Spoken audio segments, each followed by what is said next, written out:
All right, live. Let me go ahead and tweet this link. Bum, bum, bum, bum, bum.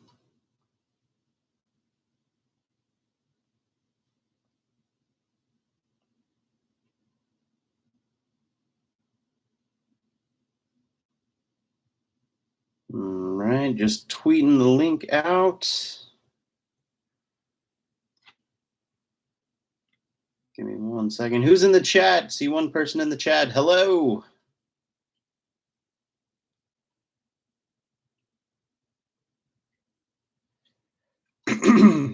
Nope, they decided to not chat. Just hang out here until somebody shows up.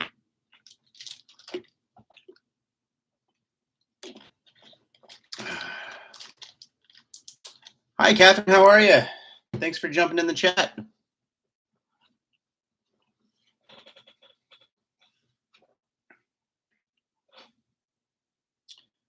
How are things on this Sunday evening?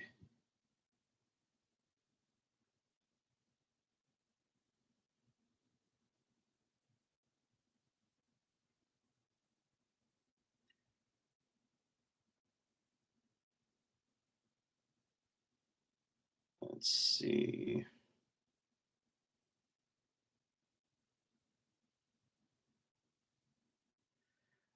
Just hanging out. Let's see. Hey, what's happening, my man? What's shaking? How are you? I have to my eyes are so bad. I have to really lean in to see to see the chat. I guess that's what happens whenever you get older.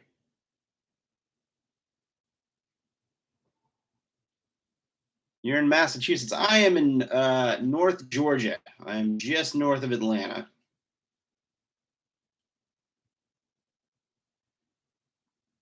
What I should do is I should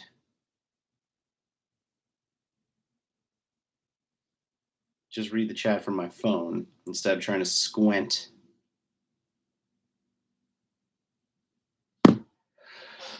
Oh man.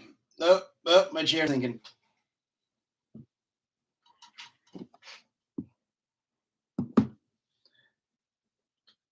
Should unplug your computer before the storm hits. Is it a bad storm? What kind of storm are we talking about, man? Are we like potential tornado kind of storm or what?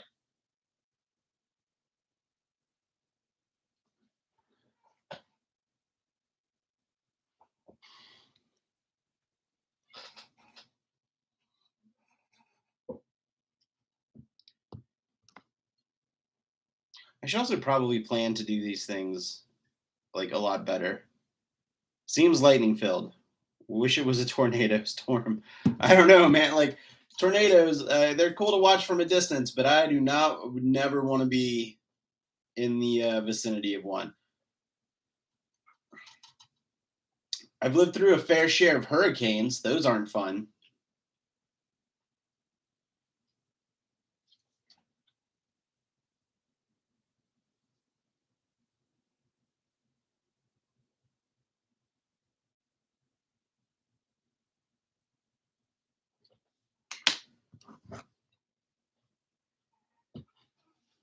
Typical Midwesterner who goes outside and watches it.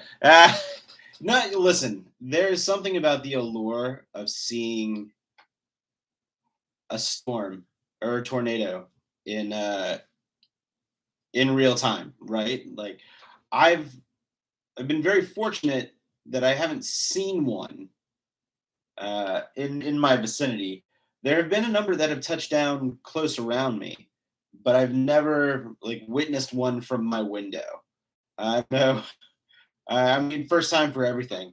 Something I would like to witness though is a water spout. I think that would be a pretty cool visual. I mean, I've seen pictures of water spouts from coastlines, but nothing in person. I think that would be pretty cool.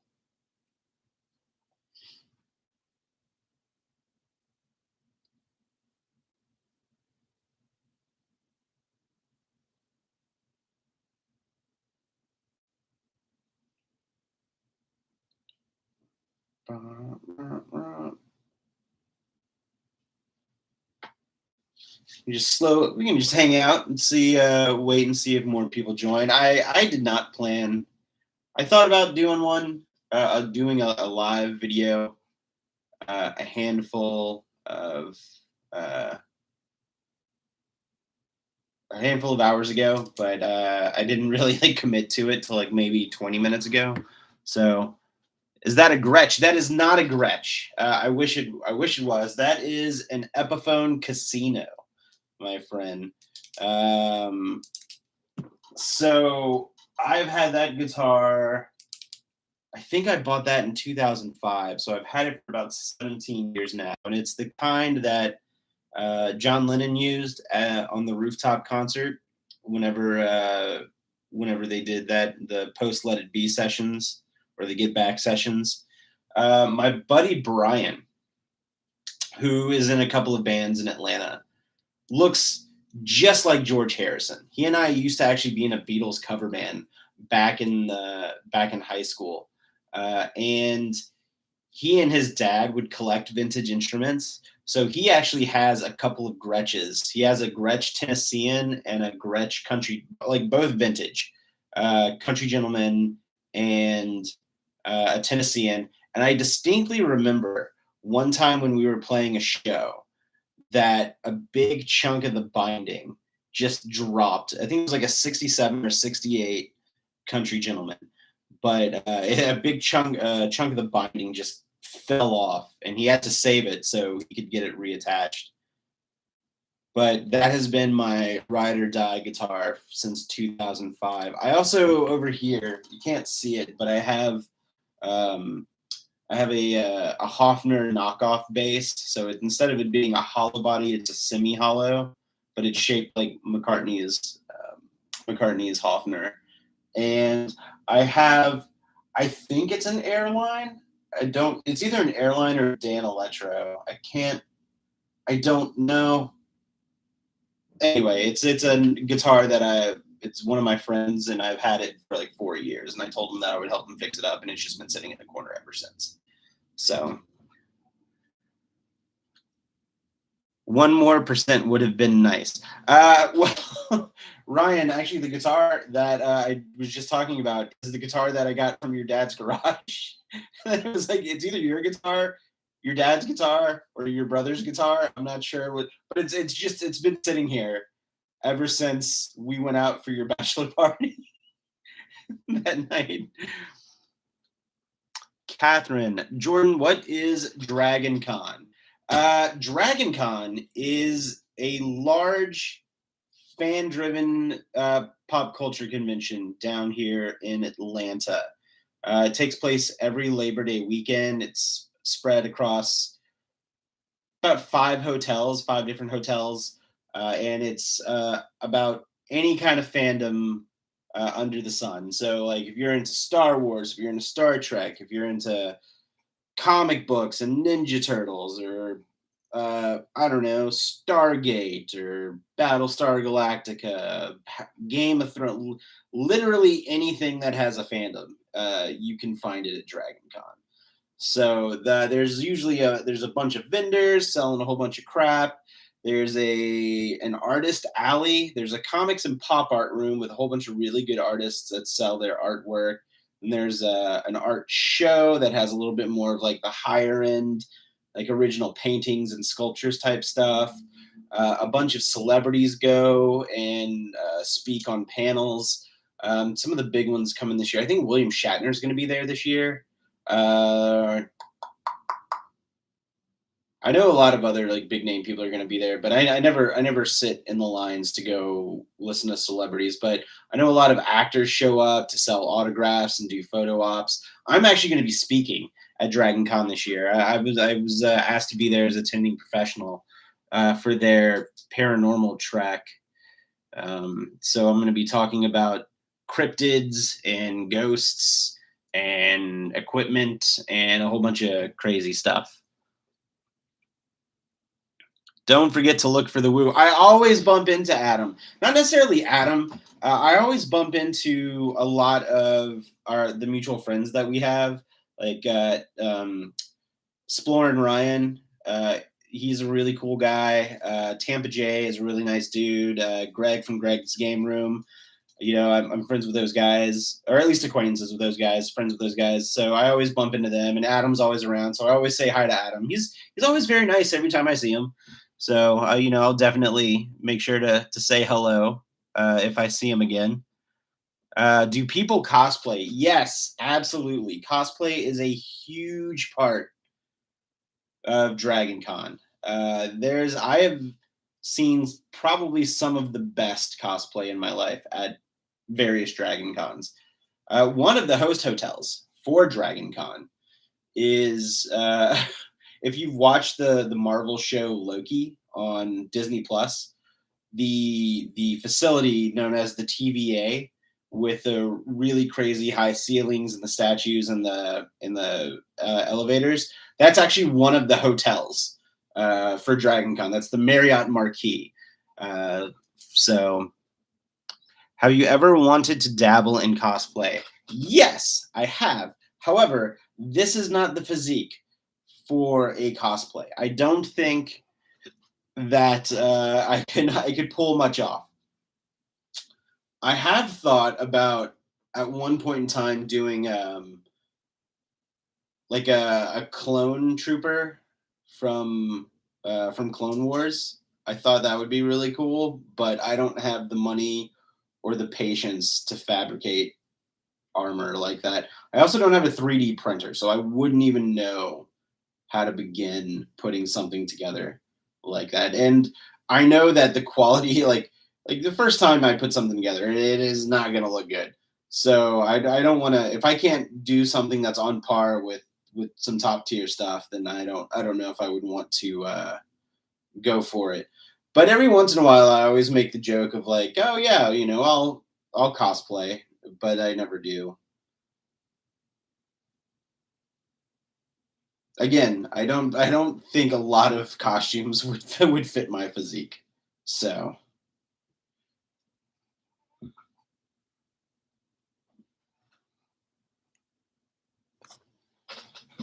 but I will be speaking at Dragon Con. I have 5 panels at Dragon Con, and every time I do, like, I don't like. I'm in the grand scheme of things, like I am nobody. Like I am nobody important when it comes to the topics that I speak on at Dragon Con. But they actually bring in like a lot of TV TV guys from like the paranormal shows. Like I think Jason Hawes from Ghost Hunters is going to be there, and I know that Sean Porter, the guy who owns Ghost Stop, the ghost hunting equipment website, is going to be there. I'm on a couple of other panels with local paranormal investigators. So we shall see. I think Richard Estep, the author, Richard Estep, is going to be there as well. He's a really nice guy too. So what is my schedule at Dragon Con? Well, Ryan, I'm glad you asked because I have the handy dandy Dragon Con app, and I will tell you what my schedule is.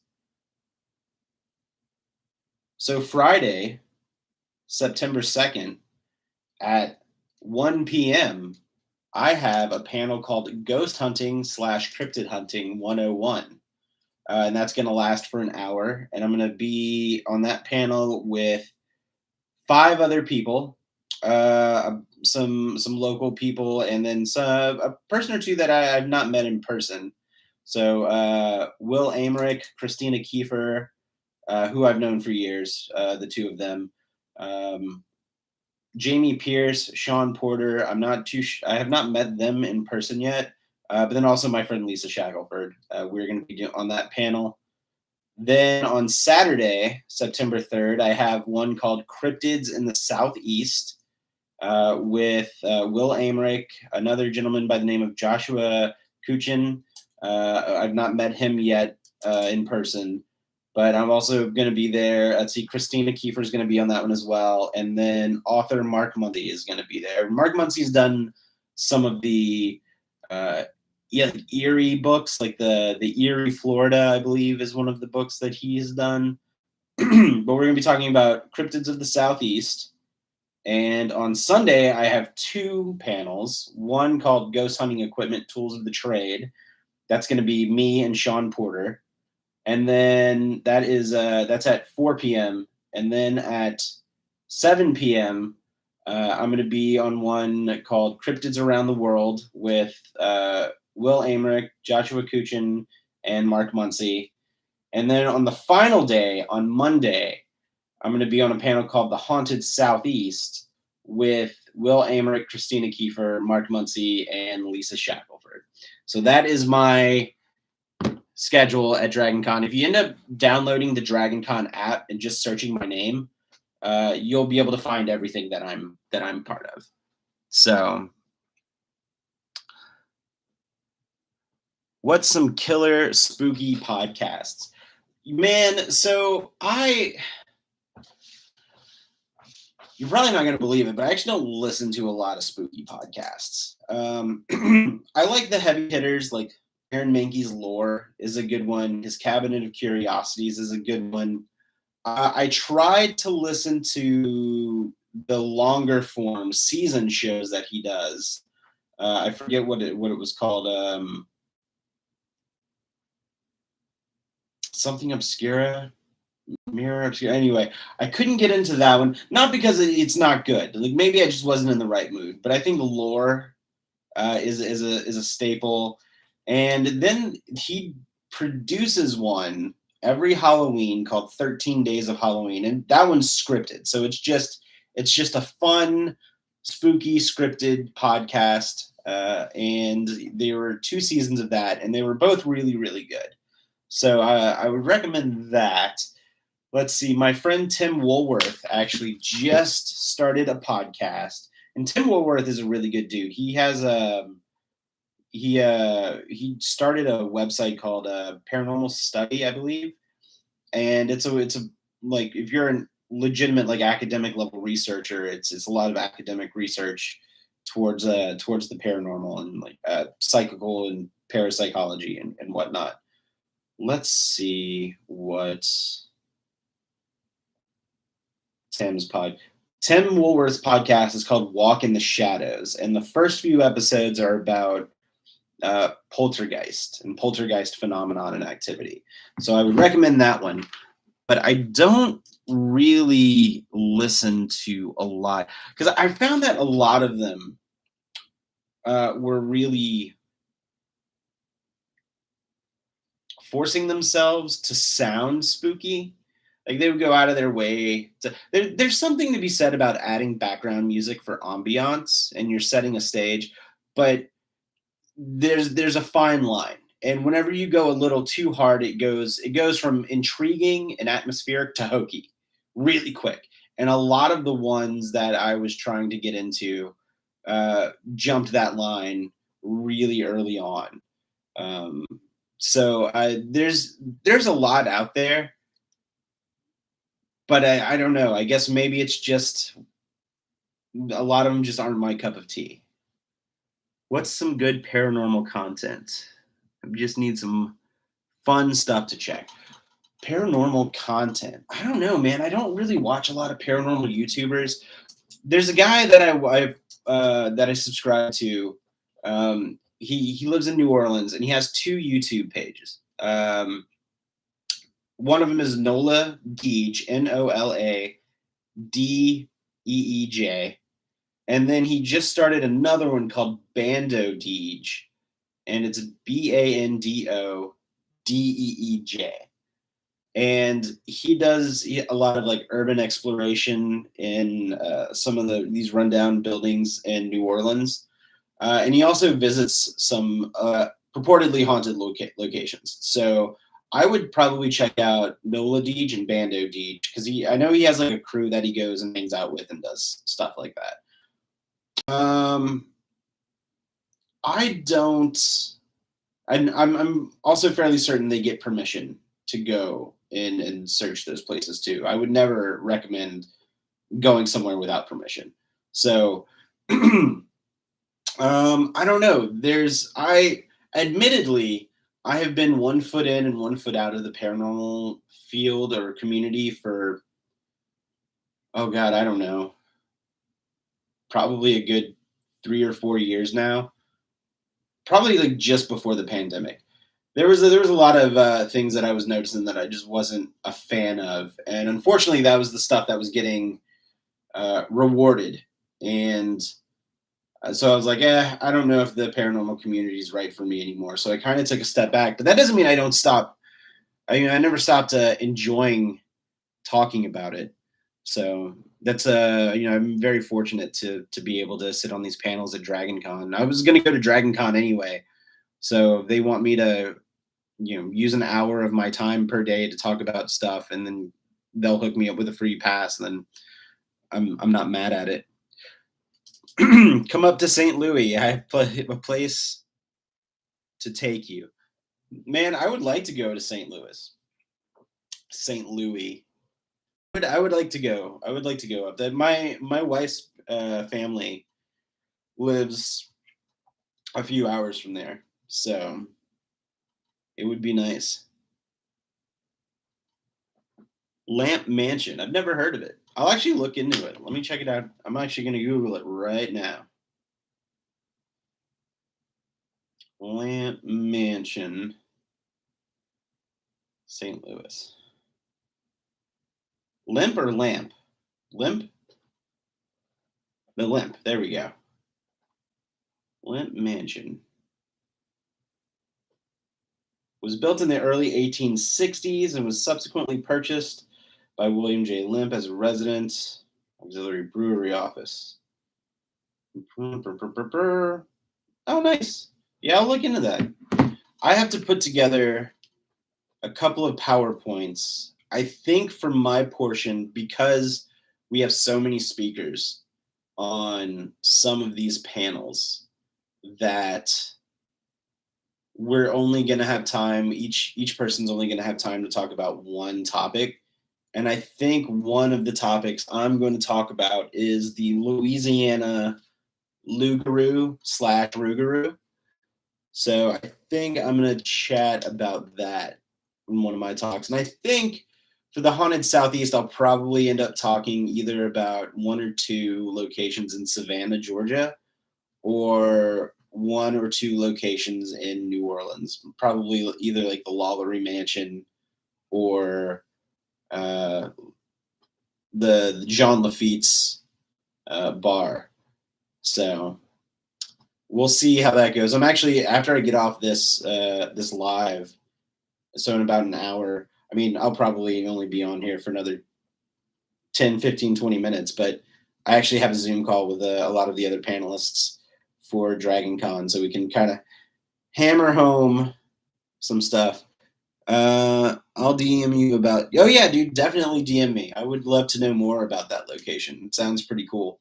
I've been to some pretty fun locations, like just about an hour and a half north of me, on the other side of Chattanooga, Tennessee. There's a place called Old South Pittsburgh, and the Old South Pittsburgh Hospital started to gain notoriety as being a very active location paranormal wise. I've actually investigated there on 3 separate occasions, and I have experienced something that I can't explain each time. And I've brought back, or I've, was able to have some really cool EVPs that direct answers to questions that I have not, or from that location. Ryan, have you wanted to do more with paranormal investigation than you have done so far? Yes, I have. It's I've wanted to do more, but the problem is, one, money. A lot of that paranormal equipment ain't cheap, and it's hard whenever you have a group of people, because people can only contribute what they can afford, right? So whenever I was in a group, we would always do annual dues of like $30 or $35, and then that all went into a pot to buy equipment for our team, and that worked. But sometimes, money was a little tight for people here and there. Also, time. Like if you want to go and investigate somewhere, like say that there's a you know a notorious place that you would want to investigate.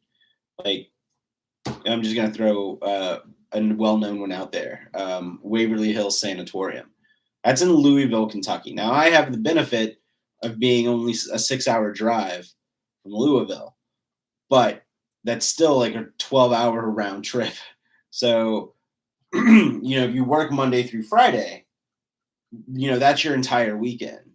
And on top of that, a lot of these places that are allegedly notoriously haunted, the people who own and run those places know that. And then they'll actually charge for investigations, overnight investigations, which again is fine, but it kind of goes back to the money thing. Like the equipment's already expensive, your personal equipment and community equipment. But then there's also the gas to get there, the hotel, the fee, the overnight fee for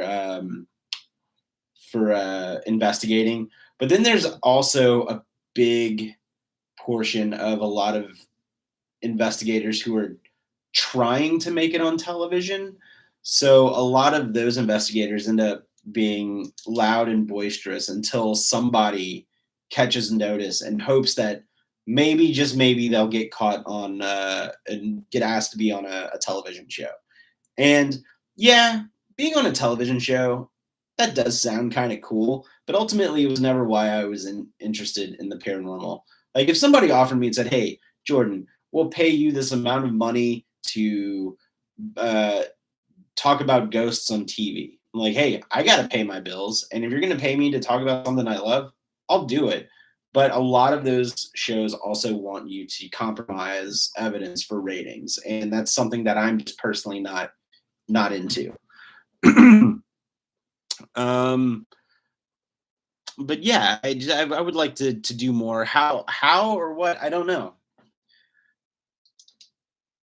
New World Travel Monkeys from Hello from Vancouver.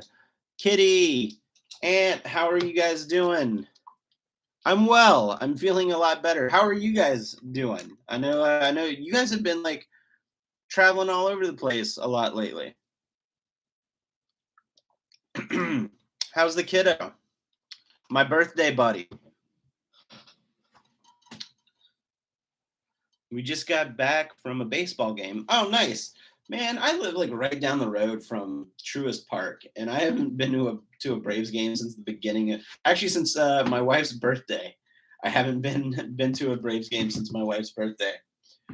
I'm trying to think of like some of the other stuff that I would like to do. Like I would like to do more. I guess maybe doing more would mean just access to more places. Like I would love to go and investigate places like the Stanley Hotel. I would love to go and investigate the Queen Mary, even though it's pretty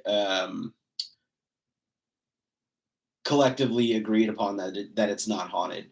I would love to go and investigate Trans-Allegheny. I would love to go and investigate, I don't know, like overseas, like maybe some of like the castles overseas. Like I don't know, like I guess doing more would just be like, to me, just having access to more places. Lollery Mansion, I would love to investigate, but I know that they don't. Like that's got some bad history to it. Like very very unpleasant history attached to it. I would love to investigate the Pink House in Savannah, Moon River Brewery in Savannah, the Pirates House in Savannah, the Kennesaw House. I think it's called the Kennesaw House. It's a motel in downtown, or hotel in downtown Savannah. We went to the Stanley Hotel. It was nice. I've never been, but I have a friend who does like illusion stage shows. His name's Aiden Sinclair, and for a long time, he had a residency at Stanley Hotel, and I think they moved him out to the Queen Mary. So I think he's been doing his show out in California for the last 3 years, something like that.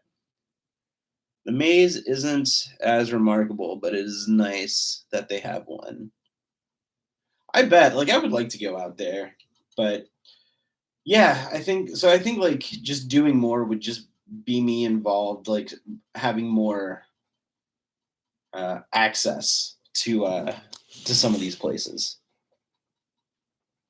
The Keogh House is someplace in Savannah that I've always wanted to stay at. I don't think I know much about the Keogh House, Dave. Dave Benter, welcome to the chat, man. How you doing? Did you end up adopting those kittens that you sent me pictures of the other day? Do you have 3 new housemates?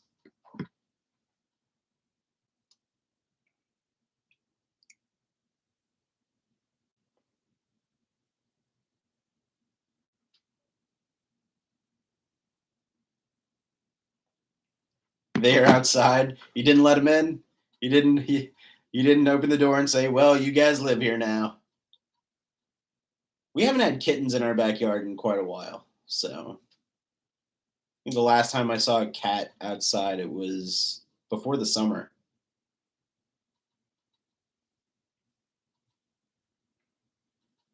Probably like March, maybe. Taking care of him. Good man. Good man, Dave Benter.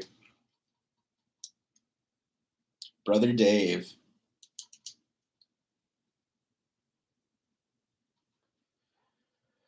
But yeah, Dragon Con's coming up this weekend. That'll be fun. Um, Driving to and from Dragon Con every day and paying for parking, that will not be fun. But I also don't mind. So, hey, Ryan, if you're still in the chat and you want to go to Dragon Con, let me know and we can carpool. I mean, I got to be there early for panels and setting up, but if you're willing to and you want to carpool with me, let me know.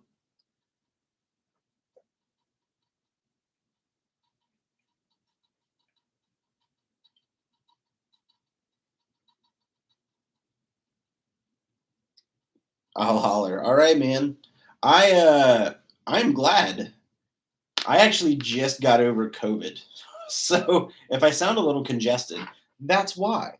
Um, After 3 years, or almost 3 years of dodging that bullet left and right, old girl Rona finally took me out, and I got really worried that I wasn't going to be able to make it to Dragon Con, but I've tested negative the last 2 or 3 days, so I think I'm in the clear. Also, COVID, 0 out of 10, do not recommend. I had what I felt was a mild case, and that sucked. Can only imagine what the OG strain was like. Again, no thank you.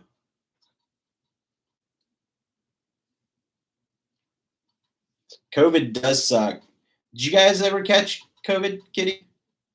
Keogh House is a bed and breakfast on Habersham Street. I know I've been on Habersham Street. Perhaps I passed by it and I just didn't know. The best part of COVID was the relief of being able to do more publicly without concern.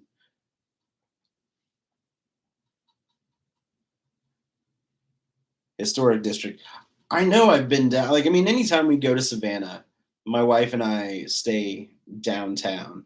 So I know I've been on Habersham Street. There's a very good chance I've passed the bed and breakfast, and I don't remember it. So maybe if I saw a picture of it, I'll look it up in a little bit. River Street, yes, I absolutely love River Street. One of the first times we stayed in Savannah, the first couple times actually, we stayed at a Holiday Inn Express that's right on the corner of Bay Street and Abercorn. And we had a window view of River Street and the river, and it was fantastic. I wish we could get that hotel room again. That was a good hotel. River Street on St. Patrick's Day is the best. All right, listen, I've heard the stories of Savannah on St. Patrick's Day, and I've not experienced it. I'm not sure. It like Savannah on St. Patrick's Day is like New Orleans on Mardi Gras Day.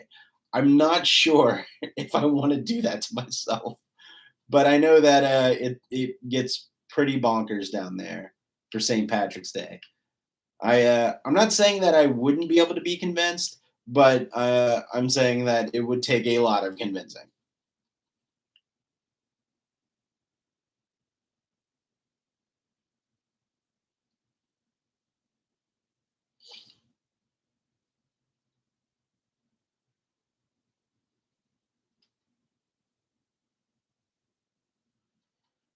We will go and you will wear a kilt.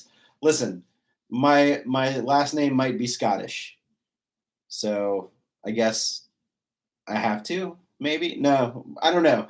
I just listen. I don't even like wearing shorts. I don't know if I want to wear a kilt. I don't know if I want to do that to people.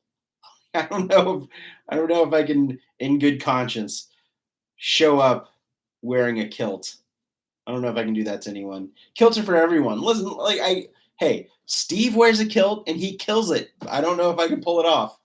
I've got buddies that wear kilts. There's a lot of kilts at Dragon Con every year. I don't know if I could do that to people though. I wear pants for everybody's benefit. He kills it. Ryan, leave. Go away. No, don't stay. It was a joke. Don't go anywhere. Oh no. I dropped the top to my Gatorade and saw me. It's too far gone. No, Ryan, come back. No, don't go. Come back.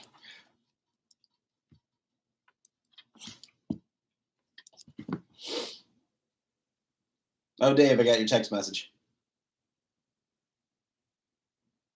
I'll look at it in a well, no, I'll look at it now since it's okay. I do know that place. For those who are curious, I do know that place. I didn't know that that's what it was called. I have been in the Sorrel Weed House, and I have been in. It was another historic house that I went in. It wasn't the Juliette Gordon Low house. It was something else. There's like ghost tours on like every street corner in Savannah. I remember the first night or the first time we went to Savannah, we did a ghost tour every night. And like there was the bar crawl, that one wasn't that good. There was the Sorrel Weed House tour, which took you around the vicinity and inside the house. And then there was the Savannah Ghost Talk Ghost Walk, which was good. That was probably the best one. I don't know if they, but I mean, there's a ghost at any given point on any night in downtown Savannah. There is a ghost tour going on, and you will pass other ghost tours, and you're essentially going into the different locations and hearing different versions of the same story with all of these ghost tours. False. You will look good in a kilt. Again, not too sure. Not too sure. We've never done a tour, but ran into people doing one outside the Pirate's house after eating there. So the cool thing about the Pirate house is I know that they've done some renovations in some of the add-on portion of the building. They added like a whole gift shop, but they do in-house tours. Like there's somebody that's there just to dress up like a pirate, but also take them throughout the rooms of the house / restaurant and give you a ghost tour. Do a Jack the Ripper tour in London, complete with stops. Yeah, you know what? I wouldn't mind that. You guys just went to the UK because I know that because you guys were hanging out with Jeremy and Kara and Sean and Caroline one night whenever Jeremy was texting me, and I was really jealous that you guys were all having fun and hanging out. But I know that you guys just went to the UK, so I'm sure that like you probably heard a bunch of stories about haunted locations in like London. I know that Jeremy and Kara ended up doing something in York. We've never done a tour, but ran into some people. Okay, you did go to York, Newcastle, and Edinburgh. Nice.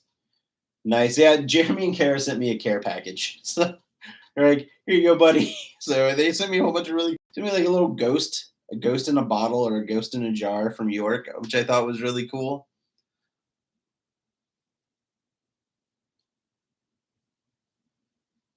We're actually preparing to go to Halloween Horror Nights in a few weeks. It's going to be our first time, Chelsea and I. It's It's going to be our first time for Halloween Horror Nights, and I'm really excited. But we're also factoring a couple Disney days, so we're gonna leave September 24th, and we're gonna do Disney the 25th and the 26th. So we're gonna do Hollywood Studios, then Epcot, and then we're gonna do Universal Tuesday, Wednesday, Thursday. But then we're also gonna do Wednesday, Thursday Horror Nights tickets. So, and everything is already booked and said and done. That's not how you spell Kara, Ryan. We all should go again. You should join. Listen, getting to the UK has been one of my goals. So I'm hoping that I can make that happen within the next year or two. Yes, HHN. I know everybody keeps going, and I haven't had a chance to. So Chelsea said, "Hey, let's look at dates around our anniversary," and we're going. So I'm pretty excited. I'm pretty excited for the Universal Monsters house, and I'm pretty excited for all of the original houses. And I am going. See, never done HHN Antwood Kitty. Oh no! Oh no! You can just admire from afar, right?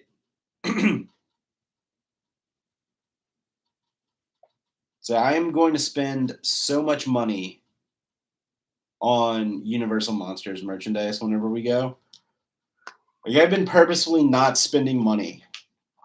So for 4 weeks from now, whenever we go to Universal,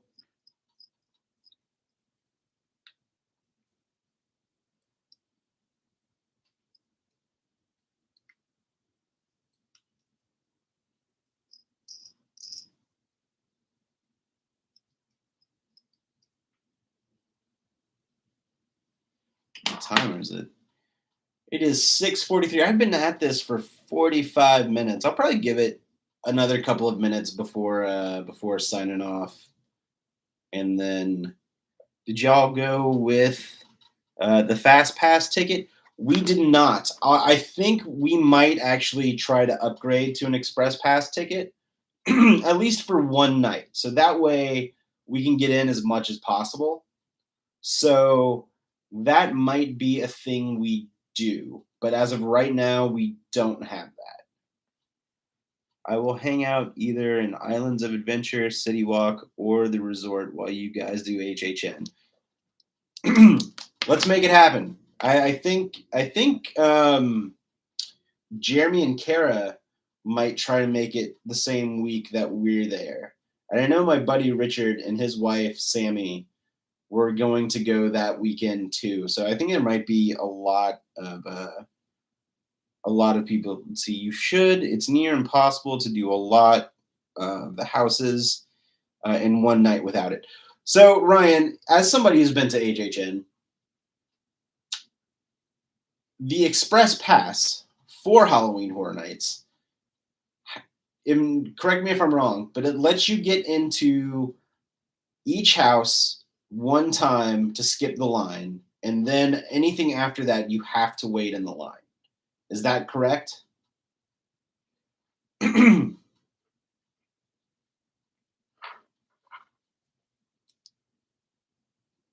Okay, that is correct. So we might just go ahead and upgrade from a regular ticket to an Express Pass ticket. I do know that during the day, so pre-horror nights, we do have the ticket that lets us bounce back and forth between the parks. I forget what they're called because I know Disney calls it Park Hopper, but it's called something different for Universal. We're also staying at Cabana Bay, so I'm pretty excited about that because I've heard that is a really good resort. Chelsea told me the one thing that she wants to do is eat at Bubba Gump Shrimp, which I'm fine with. I want to eat at Mythos, and I want to get a milkshake from Toothsome.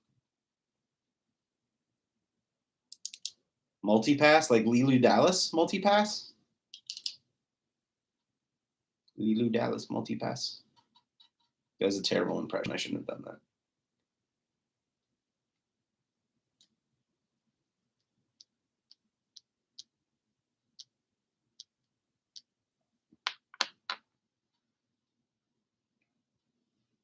I'm getting all these notifications.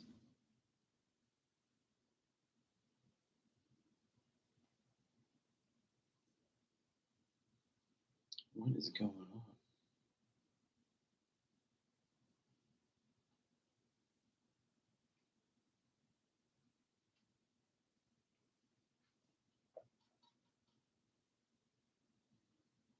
All right, guys. Well, let's see. We should have planned to go together. We're going mid-October. I would have loved to have gone mid-October, but I heard that the crowds in October get really bonkers. And of course, we didn't pick a better week because technically that week is fall break for schools up here. It's probably fall break for schools in Florida too. So we're going to find out if that's a good idea or if that was a good idea or not. So I would like to go in October, but I just with time off from work and everything couldn't make it happen. Also, October isn't our anniversary, so the end of September is. So that's what we're doing. All right, guys, I've been at this for a little over 45 minutes, so I think I'm going to go ahead and end the stream here. We can you know continue the chat over on Twitter at Jordan Ghastly if you're not following me, but I'm sure everybody here already is. So you guys take it easy. I'll see you real soon. And until then, stay spooky. I don't know why I did that. I just high-fived everybody. Bye, guys.